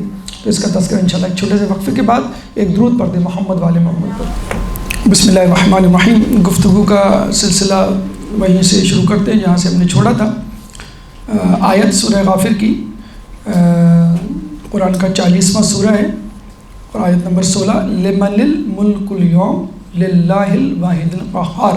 یہ آیت ہم نے شروع میں ذرا غلط پڑھ دی تھی، تو اس کی تصحیح کر لیں۔ یعنی اللہ پوچھے گا لمن الملک اليوم، کہ آج کس کی بادشاہت ہے؟ تو آواز آئے گی، یعنی لوگ کہیں گے للہ الواحد القہار، واحد قہار کی، یعنی جو عذاب دینے پہ، سزا دینے پہ فوقیت رکھتا ہے اور اس کا مالک ہے۔ بہرحال گفتگو ہو رہی تھی ہماری رسول اللہ کی معاشی زندگی کے حوالے سے، اور اس میں ہم نے مقدماتاً آپ سے یہ کہا کہ دنیا اور دین دونوں امپورٹنٹ ہیں انسان کے لیے، اور دین دنیا کا جو بھی شعبہ ہو اس کے لیے ہمیں رسول کی طرف دیکھنا چاہیے، اور بہت ضروری ہے معاش کمانا تاکہ آپ کے دین کو بچایا جا سکے۔ حلال معاش کمانا بہت ضروری ہے تاکہ آپ کا دل شقی القلب نہ ہو جائے، آپ شقی القلب نہ ہو جائیں۔ رسول یا کسی بھی دیندار شخص کا وجود برکات کا حامل ہوتا ہے، تو رسول اللہ کے آتے ہی خوشحالی کے آثار نمودار ہوئے، اور رسول کی باتوں پہ اگر لوگ عمل کر لیتے تو پوری دنیا میں خوشحالی ہوتی۔ جو بدحالی، فقیری، پریشانی، مصیبتیں اس وقت ہیں وہ اسی وجہ سے ہیں کہ رسول کی باتوں پر عمل نہیں کیا گیا۔ اس کے بعد رسول اللہ کے خاندانی پس منظر کے حوالے سے ہم نے کہا کہ رسول کا خاندان ایک مڈل کلاس تھا، نہ غریب نہ امیر، لیکن سردار ضرور تھا۔ پریشان حال لوگوں کی احتیاج جو ہے دور کرنا اور کسی کو مصیبت سے نکالنا ان کی اولین کوشش ہوا کرتی تھی، زندگی کا ہدف ہوا کرتا تھا، اور بلا شبہ آپ کا خاندان نبوت کا جو ہے وہ ہدف تھا اور قابل تھا اللہ کے نزدیک۔ غلہ بانی یہ وہ پہلا پیشہ کہ جس کو رسول اللہ نے اپنایا، یعنی ریوڑ یا مویشیوں کو لے کے نکلنا اور چراگاہوں میں اس کو چرانا، گھاس پھوس پودے کھلا کر واپس اپنی جگہ لے آنا۔ گاؤں دیہات میں ایسا ہوتا ہے، شہروں میں ایسا نہیں ہوتا۔ اور اب تو ویسے بھی فارمنگ اتنی ایڈوانس ہو گئی کہ کھانا یا خوراک جانوروں تک پہنچ جاتی ہے، لیکن بہرحال اس زمانے میں تھا۔ کچھ روایت یہ کہتی ہیں کہ رسول لوگوں کی بھیڑ بکریاں چرایا کرتے تھے اجرت پہ، کچھ روایتوں میں ہے کہ خود اپنی، یعنی حضرت ابو طالب کی، تو یہ زیادہ قرین اقراص ہے کہ اپنی بھیڑ بکریاں چرایا کرتے تھے۔ بھیڑ بکریاں چرانے کے حوالے سے چھٹے امام کی بھی روایت ہے، اور خود رسول اللہ کے حوالے سے بھی ہے کہ اللہ تعالیٰ نے کسی نبی کو مبعوث نہیں کیا کہ وہ بکریوں کو یا غلہ بانی اس نے نہ کی ہو تاکہ وہ اس کے ذریعے لوگوں کی رعایت کر سکے۔ دیکھیں، جب بھی آدمی کوئی کام کرتا ہے تو اس کام سے انسان کچھ سیکھتا ہے، تو لاجیکلی ایک نبی کے لیے غلہ بانی بڑا مفید پیشہ ہے۔ یعنی وہ بھیڑ بکریوں کو لے کے نکلتا ہے، بھیڑ بکریاں جو عقل و شعور نہیں رکھتی ان کو کنٹرول کرنا، پھر جو ہے نرمی سے پیش آنا۔ آپ تازیانہ لے کے، ہتھوڑا لے کے، تلوار لے کے ان کو مار نہیں سکتے کہ زخم اگر ہو گیا تو بیمار ہو گئیں، مر گئیں بھیڑ بکریاں تو نقصان۔ پھر پورے راستے ان کے ساتھ چلنا، کوئی بھیڑ بکری کوئی جانور آگے نکل جائے تو اس کو پیچھے لانا، جو پیچھے رہ جائے اس کو آگے۔ تو یہ بھی ایک طرح کی جسے کہتے ہیں مماثلت ہے، ایک رہنما، ایک لیڈر جو کہ اپنی رعایا اپنی امت کو کنٹرول کر رہا ہوتا ہے کہ بہت زیادہ نرمی نہیں کر سکتے، بہت زیادہ سختی نہیں کر سکتے، پھر لوگوں کے ساتھ ساتھ چلنا ہوتا ہے، جو آگے نکل جائے اس کو پیچھے لانا پڑتا ہے، جو پیچھے رہ جائے اس کو پیار محبت سے آگے بڑھانا پڑتا ہے۔ بلکہ عیسیٰ علیہ السلام کے حوالے سے بھی ہمیں مواقع ملتا ہے کہ عیسیٰ علیہ السلام سے اللہ تعالیٰ نے کہا عیسیٰ تمہیں معلوم ہے ہم نے تمہیں نبی کیوں بنایا؟ انہوں نے کہا کیوں؟ انہوں نے کہا اس لیے کہ تم ایک دفعہ بکری چلا رہے تھے اور تمہاری بکری جو ہے وہ پہاڑ کے اوپر چڑھ کے بیٹھ گئی، اور قریب تھا کہ وہ ایک درود پڑھ دے محمد والے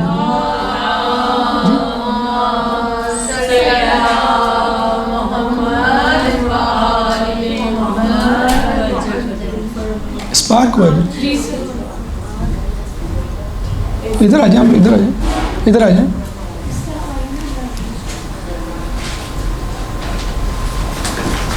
جو ادھر بیٹھے ادھر آ جائیں، یہاں بیٹھ جائیں، سامنے بیٹھ جائیں۔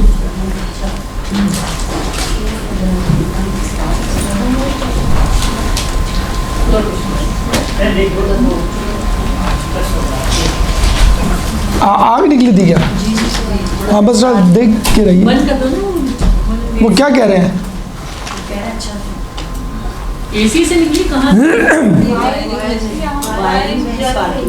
ٹھیک ہے درود پڑھ دیں محمد۔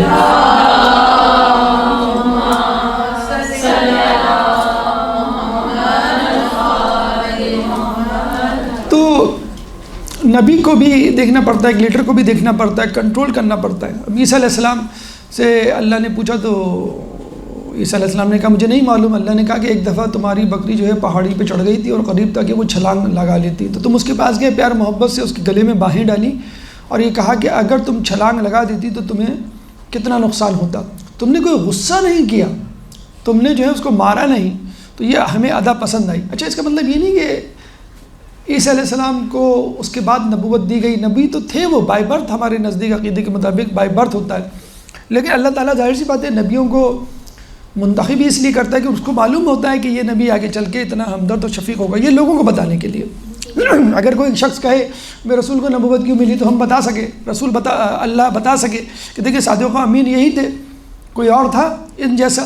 یا عیسیٰ علیہ السلام کے بارے میں اگر کوئی چیلنج کرے عیسیٰ علیہ السلام کو نبوت کیوں دی، مجھے کیوں نہیں دی، تو یہ خصائص، یہ فضائل نبوت کے اعلان سے پہلے نبی میں ظاہر ہو چکے ہوتے ہیں۔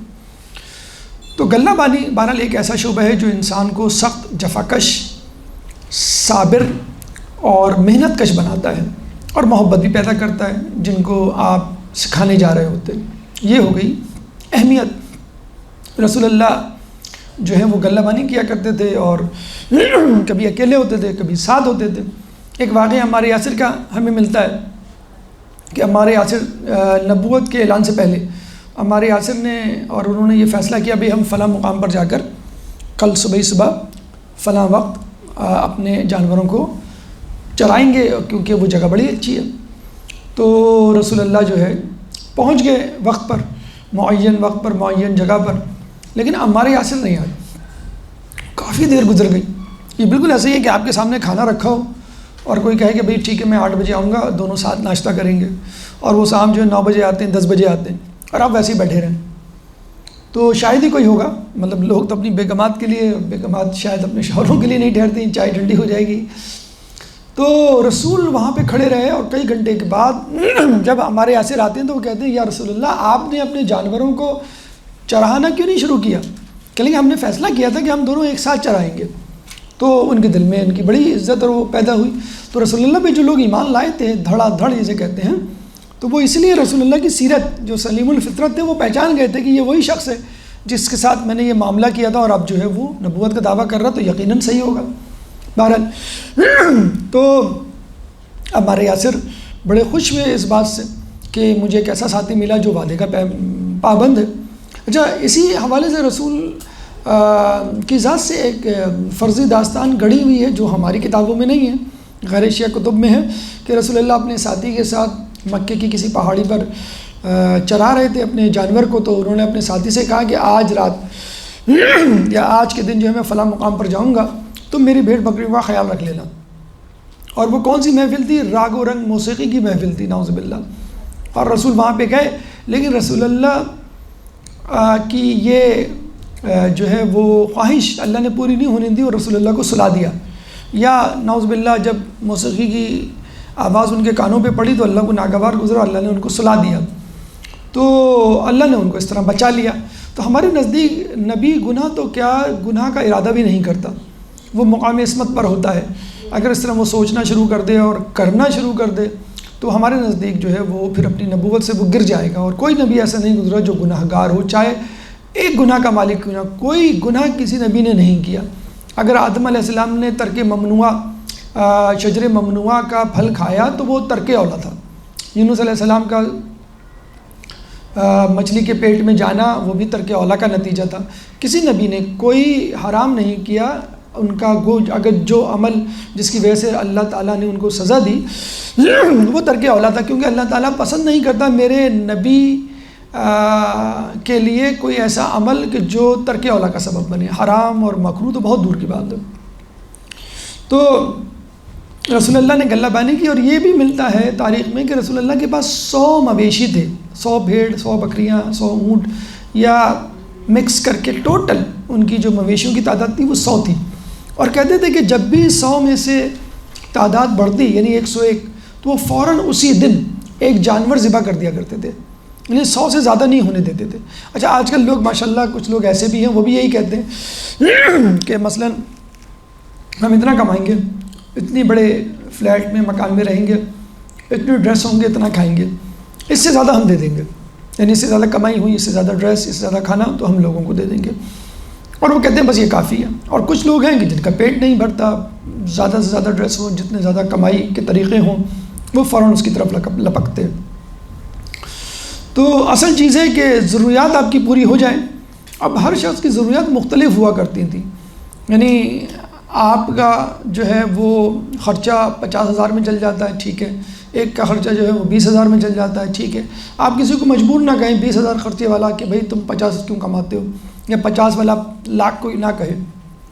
ہر آدمی اپنی ضروریات اور اپنی شان کے حساب سے اگر کما رہا ہے تو اس میں کوئی قباحت نہیں، یعنی ضرورت سے بڑھ کر، ضرورت تو خیر 2 روٹی کی ہے کافی ہے، لیکن اپنے سٹیٹس کو مینٹین کرنے کے لیے آپ کا خاندان، آپ کی پڑھائی یا آپ کی قابلیت، آپ کا بود و باش، آپ کا ملنا جلنا ایسے لوگوں میں ہے کہ جس میں آپ مس فٹ نظر نہ آئیں، تو ٹھیک ہے آپ کما سکتے ہیں، آپ کی سواری، آپ کا لباس، آپ کا گھر اس طرح کا اگر ہو جائے اور اس کے لیے کچھ محنت کرنی پڑ جائے، اس میں کوئی قباحت نہیں۔ شان کے مطابق اللہ تعالیٰ پسند کرتا ہے کہ انسان زندگی گزارے۔ وَأَمَّا بِنِعْمَتِ رَبِّكَ فَحَدِّثْ، کہ جب اللہ تعالیٰ کی نعمتیں تم پر ہوں تو اس کا اظہار کرو۔ آپ کما رہے ہیں تو اچھے کپڑے پہنیں، یہ نہیں کہ آپ نے کہا نہیں میں کما تو رہا ہوں لیکن بس میں سادہ زندگی گزاروں گا۔ آپ اچھی گاڑی لیں، آپ اچھے گھر میں رہیں، آپ جو ہے دعوتوں میں اچھے کھانے رکھیں، اس میں کوئی قباحت نہیں۔ ہاں اپنی لمٹس کو کراس کرنا اور کم آمدنی ہونے کے باوجود زیادہ خرچہ کرنا جس کی وجہ سے آپ مقروض ہو جائیں، جس کی وجہ سے حرام کی طرف متوجہ یا مبتلا ہو جائیں، وہ پھر غلط ہے۔ تو رسول اللہ غلہ بانی کیا کرتے تھے، 100 ان کی وہ تھی، اور ایک لمٹ تھی انہوں نے رکھ لی ہوگی کہ بھئی 100، اس سے زیادہ نہیں۔ 100 کا مطلب ہے کہ اس میں ظاہر سی بات ہے وہ اپنی ہی ضروریات تو نہیں مد نظر رکھتے ہوں گے، ایک آدمی یا 10 آدمی کے لیے 100 بھی زیادہ ہے، تو ظاہر سی بات ہے کہ مکے کے لوگوں یا آس پاس دوست احباب رشتہ داروں ہی میں سب کچھ وہ بانٹ دیا کرتے تھے، جس طرح میں ان کے لباس، ان کے بود و باش، ان کی غذا کے حوالے سے ملتا ہے کہ 3 دن تک پیٹ بھر کے کھانا نہیں کھایا، تو اس کا مطلب ہے جو کچھ آتا تھا وہ، اور ویسے وہ مشہور تو تھے، آپ آج کسی کو قرضہ دے دیں، بلکہ آپ کسی سے پوچھ لیں بھئی آپ کو کسی چیز کی ضرورت ہو تو بتائیے گا، یا پیسے اگر آپ کو چاہیے انویسٹمنٹ کے لیے، دوسرے دن لوگ پہنچ جائیں گے، وہ نہیں تو کوئی اور صاحب پہنچ جائیں گے۔ اور ایک مرتبہ آپ نے کسی کی مدد کر دی، مثلا کچھ پیسے دے کر، آپ دیکھیے گا وہ شخص جو ہے وہ ہر مہینے یا کچھ عرصے بعد آپ کے دروازے پہ کھڑا ہوا ہوگا۔ تو آج کل ایک بڑا ایشو بھی ہو جاتا ہے کہ آپ کسی کی مدد کرتے ہیں اور وہ شخص گویا آپ پہ ڈپینڈنٹ ہو جاتا ہے، وہ آپ کو باندھ لیتا ہے کہ بھئی انصاف ہے، انصاف سے مجھے اتنا ملا کرے گا۔ تو آپ نے دیکھا ہوگا اکثر اوقات ایسا ایشو اور مسئلہ کھڑا ہو جاتا ہے، تو یہ بھی ضروری ہے کہ آپ ان لوگوں کو دیں جو مستحق ہوں۔ مستحق میں یہ ہے کہ واقعی بیمار ہو اور علاج کے لیے پیسہ نہ ہو، واقعی بھوکا ہو اور کھانے کے لیے کچھ نہ ہو، یا پھر دیندار طبقہ جو دین کا کام کر رہا ہے۔ ایک تو دیندار طبقہ جو دیندار تو ہیں، دین کا کام نہیں کر رہا، ایک وہ طبقہ ہے جو دیندار بھی ہے، دین کا کام بھی کر رہا ہے، طلباء، اساتذہ، انتظامیہ، مسجد، مدرسے کے لوگ جو دین کا کام کر رہے ہیں، سب سے زیادہ استحقاق ان لوگوں کا ہے، کیونکہ ان کا سروائیول اور لوگوں سے زیادہ امپورٹنٹ ہے۔ ان کو بری الذمہ کرنا سب سے زیادہ جو ہے وہ امپورٹنٹ ہے۔ جیسے ہم کہتے ہیں نا محافظ سرحد فوجی ہوتے ہیں، ان کو ہر پریشانی اور مصیبت سے دور رکھا جاتا ہے، بھئی آپ کا خرچہ ہمارے ذمہ، اسکول کی فیس ہمارے ذمہ، صحت و علاج معالجہ حکومت کی طرف سے، رہائش ہماری طرف سے، ملازمین، ہر چیز دی جاتی ہے۔ کیوں؟ ان کو free of hassles of life, زندگی کی پریشانیوں سے دور رکھنا تاکہ وہ محافظت کر سکیں آپ کے ملک کی سرحد کی۔ تو واٹ اباؤٹ دوز، ان لوگوں کے بارے میں کہ کیا خیال ہے جو آپ کے ایمان کی سرحدوں کی حفاظت کر رہے ہیں؟ ان کا سروائیول سب سے زیادہ امپورٹنٹ ہے۔ یعنی ایک علاقے میں 10 لوگ ہیں جو دینداری کا کام کر رہے ہیں، 90 لوگ باقی کام کر رہے ہیں، تو سب سے زیادہ امپورٹنس پرائرٹی ان لوگوں کو دی جائے گی، 10 لوگوں کو جو دین کا کام کر رہے ہیں، کیونکہ دین سے انسان کے دنیا اور آخرت کی بقا جو ہے وہ وابستہ ہے۔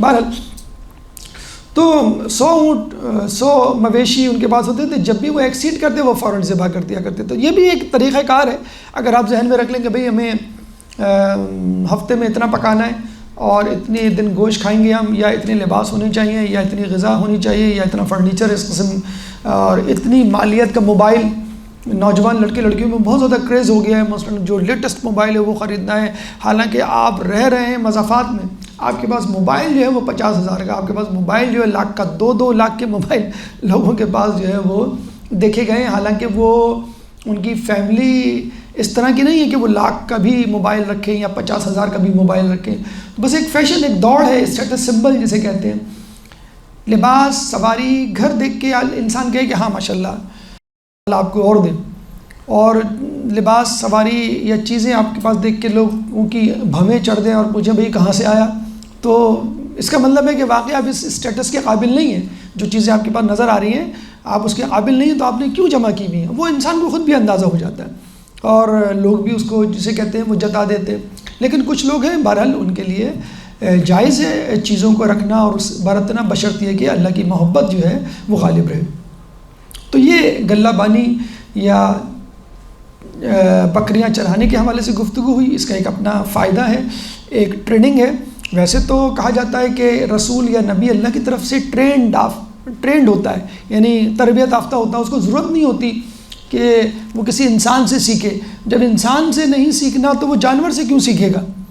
تو نبی کو ضرورت نہیں نبی سے، لیکن اسباب یا وسائل کو استعمال کرنا ہوتا ہے، ورنہ تو نبی کو ضرورت بھی نہیں ہے کھانے کی، وہ نہ کھائے تو بھی چل جائے گا، لیکن نبی بشر کی صورت میں ہے تو اس کو وہ وسائل استعمال کر رہے ہیں جو لوگ استعمال کر رہے ہیں، تاکہ لوگوں کو بتایا جا سکے۔ قل انما انا بشر مثلکم، یہ جو آیت ہے سورہ کہف کی، وہ اسی لیے ہے کہ وہ تمہاری طرح کے انسان ہیں، دیکھو وہ بکریاں چراتے ہیں، دیکھو وہ بازار میں خریداری کرتے ہیں، دیکھو وہ اہل و عیال کے ساتھ رہتے ہیں، دیکھو وہ کھانا کھاتے ہیں، وہ سوتے ہیں، تو تم بھی ان کی اتباع کرو، ان جیسے اگر نہیں بن سکتے تو ان کو فالو کرو، ان کے پیچھے پیچھے چلو، 90%، 80%، 50%۔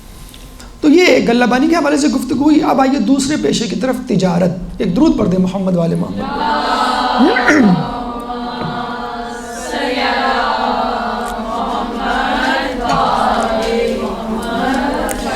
تجارت کی جسے کہتے ہیں کہ اگر ہم گفتگو کریں اور اس کے بیک گراؤنڈ میں جائیں تو بیسیکلی اگر آپ کہیں رسول اللہ کے خاندان کا خاندانی پیشہ یا طرۂ امتیاز کریکٹرسٹک فیچر، یعنی دینداری لوگوں کی مدد سے ہٹ کر، تو وہ تجارت تھا بیسیکلی۔ سورہ قریش آپ نے پڑھی ہوگی، لإلاف قریش إیلافہم رحلۃ الشتاء والصیف، جس میں تذکرہ کیا گیا ہے کہ قریش جو ہے وہ سفر کیا کرتے تھے سردیوں میں اور گرمیوں میں۔ سردیوں میں وہ جاتے تھے یمن، دسمبر جنوری کا مہینہ یمن، کیونکہ وہ گرم ترین علاقہ تھا، تو وہاں جو ہے وہ سردیاں اتنی نہیں تھیں، جیسے کوئی کینیڈا سے پاکستان آ جاتا ہے جون جولائی میں،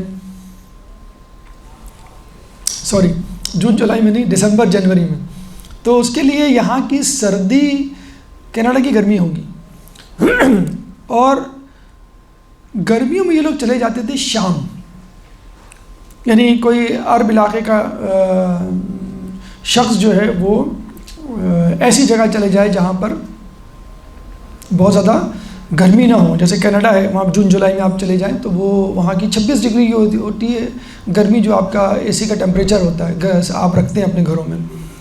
تو گرمیوں میں وہ جاتے تھے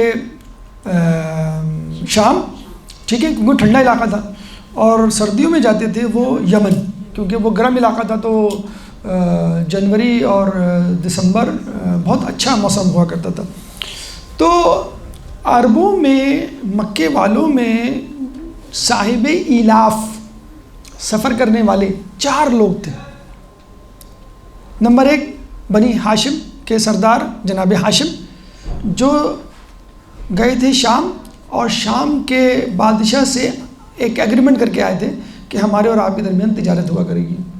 اور پھر جو ہے وہ تجارت ہوئی، بلکہ بہت مشہور واقعہ ہے. ان کا نام ہاشم پڑا ہی اسی لیے تھا. ہاشم کا مطلب ہوتا ہے، ہاشم نکلا حشم سے، ٹکڑے کرنے والا. تو یہ گئے تھے وہاں پر شام. قحط جب تھا مکے میں تو گندم لے کر آئے، اس کی روٹیاں پکائیں اور اس کو پھر ٹکڑے ٹکڑے کیا، اور پھر اس کو سالن میں ڈبویا، اور سالن میں ڈبو کے لوگوں کو کھلایا، مکے والوں کو. سرید کہتے ہیں عربی میں، سے آتا ہے. شاید آپ کی نانی دادی جانتی ہوں گی، نہاری یا دال میں روٹی کے ٹکڑے ڈال کے لوگ ابھی بھی پرانے زمانے کے لوگ کھاتے ہیں. تو سرید، ہاشم ٹکڑے کرنا، ہاشم ٹکڑے کرنے والا. تو جناب ہاشم نے ایگریمنٹ کیا تھا کس سے؟ شام کے حکمران سے، اور اس کا بہت بڑا فائدہ ہوا جسے کہتے ہیں. ہمارے یہاں تو حکمران سالوں میں جا کے کوئی ایگریمنٹ کر پاتے ہیں مضبوط پائیدار قسم کا، جس سے عوام کو کوئی فائدہ ہو. نمبر 2 عبد الشمس، رسول اللہ کے اجداد میں سے یہ گئے تھے حبشہ. انہوں نے حبشہ کے بادشاہ سے ایگریمنٹ کیا تھا، وہاں کا راستہ کھولا اور وہاں آنا جانا لوگوں نے شروع کیا. اس کے بعد مطلب، رسول اللہ کے اجداد میں سے جنہوں نے یمن سے ایگریمنٹ کیا، یمن کے بادشاہ سے. چوتھے تھے مناف، مناف جنہوں نے ایران کے بادشاہ کسریٰ سے ایگریمنٹ کیا. تو یہ 4 افراد تھے جنہوں نے ایگریمنٹ کیے تھے شام، حبشہ، یمن اور ایران کے بادشاہ کسریٰ سے. جناب ہاشم، عبد الشمس، مطلب اور مناف. تو اب آپ دیکھ لیجئے، یہ چاروں رسول کے خاندان کے لوگ تھے، ان میں کوئی بھی باہر کا آدمی نہیں تھا، یعنی بنی ہاشم سے متعلق لوگ. تو basically they were the traders by birth. ان کی گٹی میں، جسے کہتے ہیں نا، خون میں کچھ لوگوں کی کاروبار ہوتا ہے، کچھ لوگوں کی خون میں جو ملازمت ہوتی ہے، کچھ لوگوں کی خون میں جو ہے وہ بس پڑھائی ہوتی ہے، ریسرچ تحقیق ہوتی ہے. تو یہ رسول کی گھٹی میں جسے کہتے ہیں نا، ان کے لیے تجارت کرنا کوئی مشکل ہی نہیں تھا. اچھا، جب بچے تھے تو اپنے چچا ابو طالب کے ساتھ جایا کرتے تھے، وہ ان کو ٹپس دیا کرتے تھے، بتایا کرتے تھے کہ تجارت کیسے کرتے ہیں، اپرینٹسشپ، ہاؤس جاب یا جو بھی کہہ لیں آپ.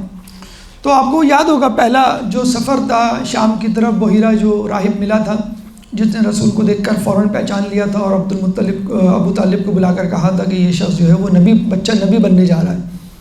اور پھر ٹیسٹ کے خاطر رسول اللہ سے الگ سے جا کے کہا بھی تھا کہ میں تم سے کچھ سوال پوچھ رہا ہوں، لات و عزیٰ کی قسم کھا کر بتلاؤ ان سوالات کے جوابات. تو رسول نے کہا میں لات و عزیٰ کی قسم تو کبھی نہیں کھا سکتا، کہ یہ نفرت آمیز شخصیات یا بت ہیں، بت تھے جن کی وہ پوجا کیا کرتے تھے.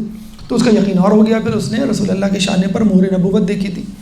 تو یہ پہلا سفر تو جو انکمپلیٹ تھا، ادھورا رہ گیا تھا، لیکن بہرحال وہ ٹپس ابو طالب ان کو دے دیا کرتے تھے. اور ابو طالب کے بارے میں تو آپ کو معلوم ہے کہ اپنے ساتھ سلایا کرتے تھے، بلکہ ان کے بستر چینج کیا کرتے تھے. جب سب سو جایا کرتے تھے تو رسول اللہ کو اٹھایا کرتے تھے خاموشی سے، اور علی کو رسول کی جگہ پہ سلایا کرتے تھے، اور رسول کو علی کی جگہ پہ سلایا کرتے تھے خاموشی سے. اور جب بھی کھانا لگتا، جیسے ہمارے گھروں میں ہوتے ہیں کچھ فیوریٹ بچے ہوتے ہیں، امی کہتی ہیں بیٹا بھی ٹھہر جاؤ، بھائی آ جائے پھر شروع کرنا. بہنیں اکثر جو ہے وہ اس پہ احتجاج بھی کرتی ہیں، بھائی کا آپ کو بڑا خیال ہوتا ہے. تو لڑکیوں کا عموماً خیال رکھے. تو رسول کا بڑا اسپیشل خیال، کھانا اس وقت تک نہیں شروع ہوتا تھا، ابو طالب نہیں کرتے تھے جب تک رسول نہیں آ جاتے تھے. بلکہ اگر رسول آتے ہوئے کہیں بازار میں نظر آئے، ہمیں کوئی بچہ نظر آئے، تو ہم کہتے ہیں بیٹا اس کو لے جاؤ، میں ذرا بات کر رہا ہوں. کہ رسول آتے تھے تو وہ کہتے تھے ہٹ جاؤ، عبد المطلب کہا کرتے تھے ہٹ جاؤ، اور ان کو اپنے پاس اپنی نشست کے ساتھ بٹھایا کرتے تھے. اور ابو طالب کا بھی جو ہے وہ یہی تھا جس کے لیے ان کو وصیت کی تھی حضرت عبد المطلب نے اپنے انتقال سے پہلے. تو ابو طالب نے نہ صرف یہ کہ ان کو پرورش پرووائڈ کی، تربیت دی، بلکہ ان کو ٹپس بھی دی تجارت اور غلہ بانی کے حوالے سے۔ اچھا، صداقت اور امانت تو یہ مشہور تھے، ان کا خاندان مشہور تھا، اور آپ کو یہ بھی معلوم ہوگا کہ ہجرت کی رات جو لوگ قتل کرنے آئے تھے ان لوگوں نے امانتیں رکھوائی ہوئی تھیں رسول کے بعد، اور وہی قتل بھی کرنے آئے تھے۔ تو امانت اور صداقت کے چرچے ہو گئے تھے جب یہ جاتے تھے تو اس زمانے میں ہی پھیل گئے تھے قصے۔ تو حضرت خدیجہ کو جب پتہ چلا اب ان کی جو میراث تھی اپنے بابا کے حوالے سے اتنی زیادہ تھی کہ ان کو ملکۃ العرب کہا جاتا تھا، اور اتنی زیادہ تھی کہتے ہیں ان کا جو تجارتی مال تھا وہ ایک ترازو میں رکھیں، اور تمام مکے والوں کا تجارتی مال ایک ترازو میں رکھیں، تو ان کا مال جو ہے وہ زیادہ ہوتا تھا یا برابر کا ہوتا تھا۔ اتنا زیادہ ہوتا تھا کہ انسان جو ہے اگر وہ ڈھیری سونے چاندی کی لگا دی جائے بی بی خدیجہ کی، تو وہ ڈھیری جو ہے ایک آدمی دوسرے آدمی کو دیکھ نہیں سکتا تھا۔ تو بی بی خدیجہ نے کہا کہ ان کو کہو کہ یہ میرا مال لے کر جائیں، اور ان کو یہ ڈر بھی تھا اگر قبول نہیں کی انہوں نے آفر تو بڑا مسئلہ ہو جائے گا، کیونکہ وہ ایک امانت دار آنیسٹ آدمی کی تلاش میں تھی، اور آپ کو معلوم ہے اس زمانے میں چوری چکاری بہت عام تھی، کرپشن بہت عام تھی۔ تو رسول کو باقاعدہ انہوں نے دگنی آفر کی، اور لوگوں کو وہ ایک اونٹ دیا کرتی تھی جب وہ واپس آتے تھے سفر سے، ایک اونٹ بطور سیلری کہہ لیجیے۔ تو رسول اللہ کو کہا کہ میں آپ کو 2 اونٹ دوں گی، دگنا دوں گی۔ تو رسول اللہ راضی ہو گئے۔ ابو طالب، کچھ لوگ کہتے ہیں کہ ابو طالب نے خود رسول سے کہا کہ تم کہو تو میں بات کروں خدیجہ سے، ان کا مال جاتا ہے، تم لے کر مال جاؤ کیونکہ رسول بہرحال ماشاءاللہ سیکھ چکے تھے، ساری ٹپس ساری ٹریننگ ان کو ہو چکی تھی۔ اور کچھ روایت میں کہ حضرت جناب خدیجہ نے خود اپروچ کیا کسی کے تھرو، چچا کے تھرو، ورقہ بن نوفل کے تھرو، کہ وہ ابو طالب سے آ کے بات کریں۔ اچھا، جب یہ لے کے گئے تو 2 قسم کے واقعات ہمارے ذہن میں آتے ہیں، ہم پڑھتے ہیں، ایک تو معجزات اور ایک معاملات۔ دیکھیں، معجزات تو آپ کہہ سکتے ہیں بھائی وہ نبی تھے، تو جو دوسرے قافلے والے تھے، تاجر تھے، وہ تو مجبور تھے، وہ کیسے ان معجزات کا مظاہرہ کرتے ہیں؟ مثلاً وہ گزر رہے ہیں تو درخت جھک جا رہا ہے، جس درخت پہ ٹیک لگا کے بیٹھ رہے ہیں وہ درخت ہرا بھرا ہو جاتا ہے۔ دیکھیے وہی بات ہوگی، معاشی خوشحالی، رسول، امام، اللہ کے منتخب نمائندے آپ کو دین تو دیں گے، آخرت تو دیں گے، دنیا بھی دیتے ہیں، لیکن ہم بس مانتے نہیں ان کی بات۔ اچھا، سواری پہ بیٹھتے تو وہ سواری تیز چلنے لگتی، پورا قافلہ تیز چلنے لگتا، لوگ 2 دن میں سفر کرتے، یہ 1 دن میں پہنچ جاتے۔ پھر ان کے اوپر 2 فرشتے سایہ فگن رہتے، جن کو تو خود جناب خدیجہ نے دیکھا تھا جب وہ آئے تھے۔ کہتے ہیں جب وہ آئے تھے اور جناب خدیجہ سے بات کی تو جناب خدیجہ نے کہا کہ وہ میسرہ کہاں گیا میرا غلام؟ انہوں نے کہا وہ پیچھے آ رہا ہے، کہ آپ ان کے ساتھ آئیں۔ تو پڑھنے والا اور دیکھنے والا تو سمجھتا ہے یہ تھوڑی سی توہین ہو گئی کہ ایک رسول آئے ہیں پھر آپ کہیں آپ دوبارہ آئیں، مطلب جیسے باس ہو اپنے ملازم کو کہہ رہا آئیں آپ دوبارہ آئیں۔ تو رسول گئے، وہ دوبارہ آئے، کہتے ہیں خدیجہ دیکھنا چاہتی تھی اس منظر کو دوبارہ، کہ جب وہ آ رہے تھے تو فرشتے ان پہ سایہ فکن تھے، پروں سے اپنا سایہ کیے ہوئے تھے، وہ اس منظر کو دوبارہ دیکھنا چاہتی تھی۔ تو انہوں نے جب دیکھا تو ان کو اور یقین ہو گیا، پھر میسرہ نے آ کے تمام ڈیٹیل، تمام معجزات جو ہیں وہ بتائے۔ لیکن جو سب سے اہم چیز ہے نبوت کی معجزات سے ہٹ کر جو ہمارے لیے جیسے کہتے ہیں نا کہ قابل تقلید، قابل اتباع ہے، وہ یہ ہے کہ ان کی آنیسٹی، ایمانداری۔ آج کل کے دور میں بھی آپ کو ایسے لوگ بہت کم ملیں گے کہ جو آنیسٹلی اپنے موبائل، اپنی گاڑی، اپنے مکان یا اپنی کسی بھی چیز، لباس کا فالٹ بتائیں۔ اور پھر ہمارے یہاں پھل والا بھی آپ نے دیکھا ہوگا، وہ اچھے پھل، سیب، ناشپاتی ہے جو بھی ہے وہ آگے رکھے گا، اور جو خراب ہوں گے وہ پیچھے رکھے گا، اور جب ڈالے گا تو بڑی تیزی سے ڈالے گا، آپ کہیں گے ایک منٹ میں خود دیکھ لوں ذرا، کیونکہ وہ اپنی تیزی دکھا رہا ہوتا ہے۔ اچھا، دوسرا یہ ہے کہ وہ جو رکھے گا اس کو آپ تھوڑا سا گھما لیں تو آپ کو کچھ نہ کچھ گڑبڑ نظر آ جائے گی۔ تو وہ بہرحال ایک مغز ماری، ایک ٹینشن ایک ہوتا ہے کاروباری معاملات میں۔ چھڑکنے کو پانی منع کیا گیا ہے، اب آپ پڑھیں گے معاملات میں یا خرید و فروخت کے معاملات میں توضیح میں، کہ جس سے وہ پھول جائے، وہ سبزی، وہ پھل اور فریش لگے۔ بہرحال تو رسول اللہ بتا دیا کرتے تھے کہ بھائی اس میں یہ فالٹ ہے، یہ مسئلہ ہے، تو میں یا لڑائی جھگڑا وہ نہیں کیا کرتے تھے، جو کوئی بات ہوتی تھی وہ مسکرا کے قبول کر لیا کرتے تھے، کوئی سختی کا مظاہرہ کرتا تھا تو رسول اللہ جسے کہتے ہیں نرمی سے جواب دیا کرتے تھے. یعنی ایک شخص تھا جو رسول اللہ کو اس نے کچھ کھجوریں دی تھی، شاید 4 کلو. تو رسول نے کہا میں تمہیں بعد میں دے دوں گا. تو کچھ دن گزر گئے، وہ آیا کہ لگا رسول وہ 4 کلو میں نے کھجوریں دی تھی. تو رسول نے کہا ابھی تو نہیں ہے، میں دے دوں گا بعد میں. اب بتائیں اتنا بڑا شخص، ہیڈ آف دا اسٹیٹ، مدینے کے head of the state they, یعنی نبی تو دے، ہیڈ آف دا اسٹیٹ بھی دے. اس سے ایک آدمی کھڑا ہو کے کہہ رہا ہے 4 کلو کھجوریں میں نے دی تھی، وہ ذرا دے دیں مجھے. آپ سے کوئی پوچھ لے، مجھ سے کوئی پوچھ لے، بڑی محفل میں آپ کو پیسے دیے تھے 10,000 وہ دے دیں. اور رسول کہہ رہے ہیں ابھی تو نہیں ہے، جب ہوں گے تو دے دوں گا. بڑی معصومیت سے، بہت ہلکے اور نرم انداز سے. تو کچھ دنوں کے بعد پھر اس نے کہا وہ 4 کلو کھجوریں میری. رسول نے کہا ابھی تو نہیں ہے، ہوں گے تو دے دوں گا. پھر تیسری مرتبہ جب کہا تو رسول نے اصحاب سے کہا کوئی ہے جو مجھے قرضہ دے. تو ایک نے کہا میں دینے کے لیے تیار ہوں. تو کتنا چاہیے آپ کو قرضہ؟ یعنی 4 کلو مانگ رہا میں دے دوں. تو رسول نے کہا مجھے 8 کلو کھجور چاہیے. تو اس نے کہا ٹھیک ہے میں دینے کے لیے تیار ہوں. وہ 8 کلو کھجوریں لایا، رسول اللہ نے دے دی. اس نے کہا میرا قرضہ تو 4 کلو کا تھا. کہہ لیں کوئی بات نہیں، 4 کلو میری طرف سے.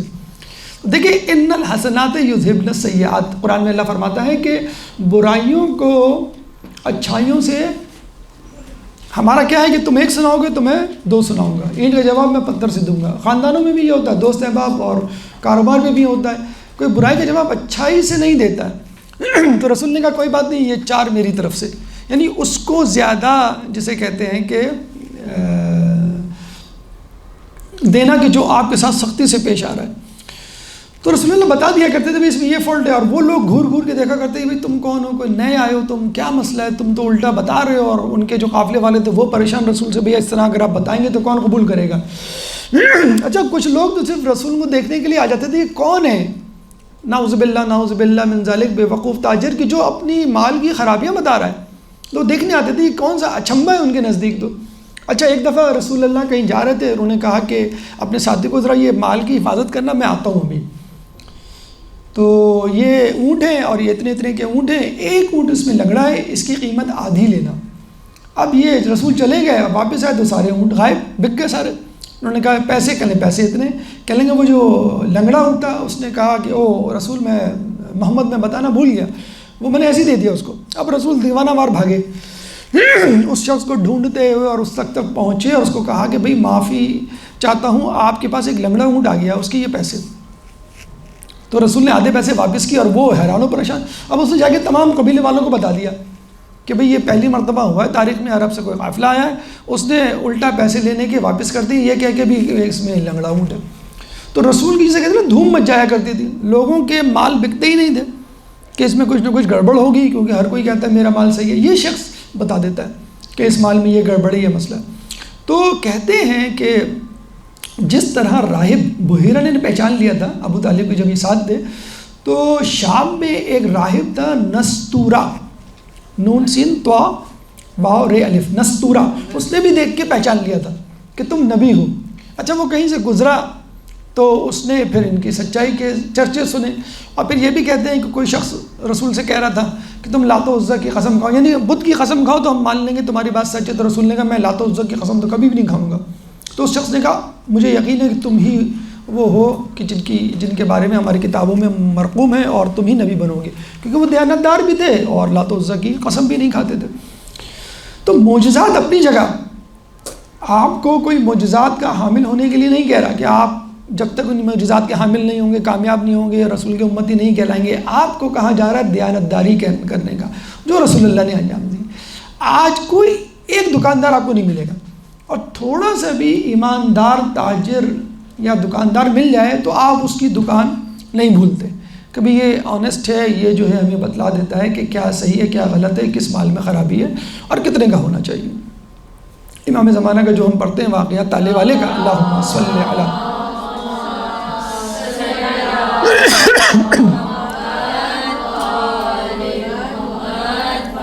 تو اس امانتداری کو دیکھ کے بی بی خدیجہ بہت امپریس ہوئی. وہ تو تلاش میں تھی کوئی ایسا شخص ملے، حالانکہ لوگوں کی طرف سے، بادشاہوں کی طرف سے پیشکش تھی، خواستگاری تھی، لیکن آپ نے جو رسول اللہ کو قبول کیا.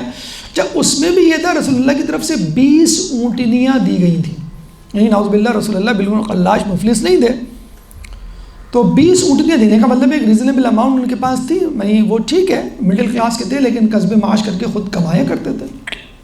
یہاں پہ ایک بہت اہم سوال جو ہمیں اپنے آپ سے، اپنے آس پاس موجود لوگوں سے کرنا چاہیے کہ آج کل تمام لوگوں کا جو ٹارگٹ ہے وہ یہ ہے کہ پیسہ، یا تو آپ پڑھیں لکھیں، کاروبار کریں، ہنر سیکھیں، جاب کریں، دکان کھولیں اور پیسہ کمائیں، یا پھر کسی ایسے شخص سے شادی ہو جائے، کسی ایسی لڑکی سے جو متمول گھرانے کی ہو، کینیڈین امیگرنٹ ہو، گرین پاسپورٹ ہو، تو پھر کیا کہنے، پھر آپ کی خواہش سب سے پہلے کیا ہوتی ہے کہ ہم اس ملک منتقل ہو جائیں، ہمیں امیگریشن مل جائے.